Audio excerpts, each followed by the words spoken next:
notice a difference in Minnesota in the last couple of games? We've had a chance to do a pre-scout on them, and it's over the past two games, but we didn't pay a lot of attention to Minnesota prior to that. We haven't played them in 3.5 months, so it'd be very unfair for me to comment on that. They've played two real good games since. So, in your experience, when a team has that global coach and they're playing for your coach, you notice it's kind of a spike in the energy of the guys, or they're trying to impress the I think there's that natural tendency to take it up a notch.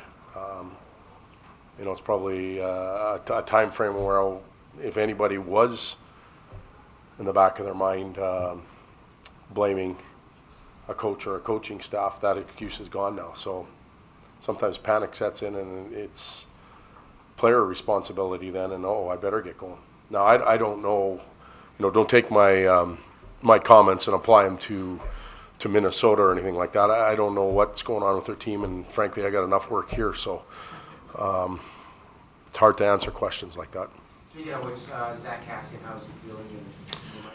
He ate breakfast this morning, which is a good sign. He skated for the first time, and he won't be in the lineup tonight. It's not fair to put him in that situation. His energy level's low, and but we think he's come out of it, and he'll be good to play on. When do we play? Saturday. What are you going to miss most about driving? Penalty kill, size, occupies a lot of space, plays with an edge, and physical element. All things that we need in our game, and he enhances that. So, and he's also a good guy in the locker room. The general fans and you as the media, sometimes you get to interact with him, but on the bench and in the locker room, when we need some stability, he provides that. Todd, will you share with us what your lines look like tonight, or do you want to sort of take a wait and see to game time? We'll take a wait and see till game time. When you have a team, and I'm sure you've had this over your years, who's been taking some bad penalties, too many of them, what's coaching 101? How do you, other than telling them to stop, that's not working, how do you control them? Well, I used to tell him over there to leave the cookies and candies alone, and he still went in all the time, so they don't always listen. Yeah, see, so he's proof that the human side doesn't always listen to the words, and I don't believe there's intent in any player to go out and take bad penalties. Sometimes you get lazy, sometimes you react emotionally, sometimes situations present themselves and you do something that you regret instantly after that. So I don't think there's intent to do it.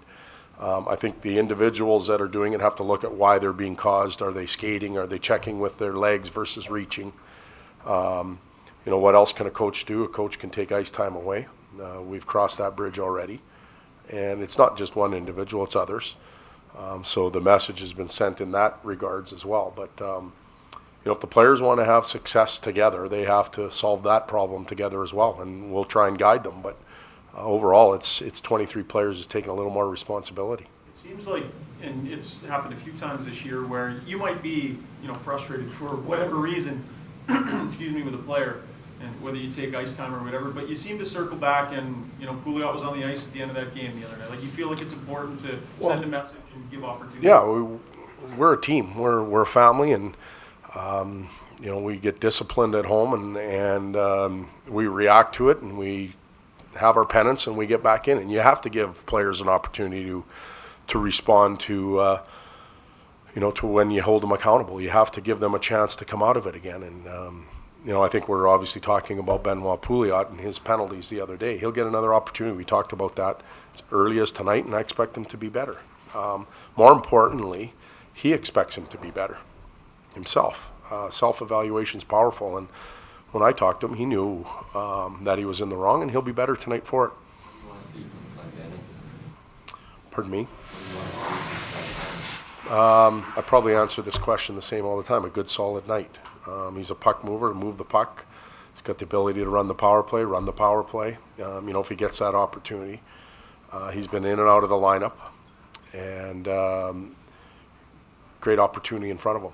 I think some of our players right now over the next month are going to get opportunities that they're either going to seize or they're not. Davidson on the right side. Well, we have Clendenning going in there right now as a right-handed shot, so we'll keep him there, and we'll see as we go forward.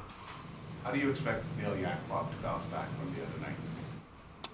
Well, a solid game.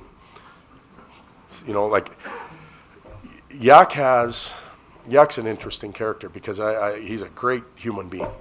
You know, you walk around the locker room, you like being around Yak because he's an honest kid and stuff like that. But he has tools that he has to bring, just like a number of our other players, apply them and have success with them. And that's what I'm looking for. Use your tools, apply them within a team environment, within the structure, and have success. Is Nielsen all better now? And what's the word you heard on him? As far, like health-wise, you mean, or? Yeah, just everything. Yep, he's healthy and good to go. He was never really, you're probably talking about his game. Right. Sending, yeah. Well, he got the chance to start back-to-back games, play good minutes, played solid, so we expect him to be, mentally recovered and ready to go again. Sometimes that's all they need. You think that's mostly what it was, and he just got a little rattled there and needed to catch his breath? Probably, and my understanding is he played very well there. That's got to make him feel good. Todd, you've coached mostly veteran teams before. Has this been more of a challenge than you expected, coaching a younger team? No, I think we knew what we were getting into. One of the questions that I'll ask now, between now and maybe the end of the season, is if you're an individual, and there's been many good coaches that have come through here before, and you've heard the same guidance, the same direction from maybe 3 of the 4 coaches or 4 of the 5 or maybe all 5, at what point do you lay down in bed at night and go, geez, you know what? Maybe there is something there. Maybe I need to change a certain part of my game. And you either have the skill and the will and the ability to make the change, or you don't. And if you don't, is it because you're delinquent or because you're just not good enough? So we want to see change. And then if they don't change, we want to figure out why. Are they delinquent, or are they just not talented enough to make that change? And then we'll make decisions going forward. You talked the other day about you were glad Connor got the experience he got against Anaheim and some of those centers. There's sort of more lessons along those lines to come. You feel like it's important to just let him play through and experience these things? Yeah, and not just Connor. Like, to me, that type of tight checking, heavy game that Anaheim's been playing now for 3 months is a valuable lesson for us to play through. We're not going to get that opportunity. I shouldn't say that yet. We're going to do everything we can to get that opportunity come April. But obviously, as the days go on and we don't put points in the bank, it's becoming further and further away from us. So the more we can experience that within the regular season, at least we're gaining that experience. It's not just free-flowing and easy. It's hard, and you think about playoff hockey, you start April 10th, and you go till June 15th, and every day it gets tougher.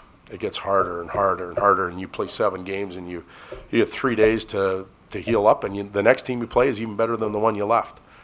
And we need to get some of that. We're trying to get into that tournament, but if we're not going to be successful, let's experience some of that during the year. So trying to avoid it isn't always the recipe. Thanks, Todd.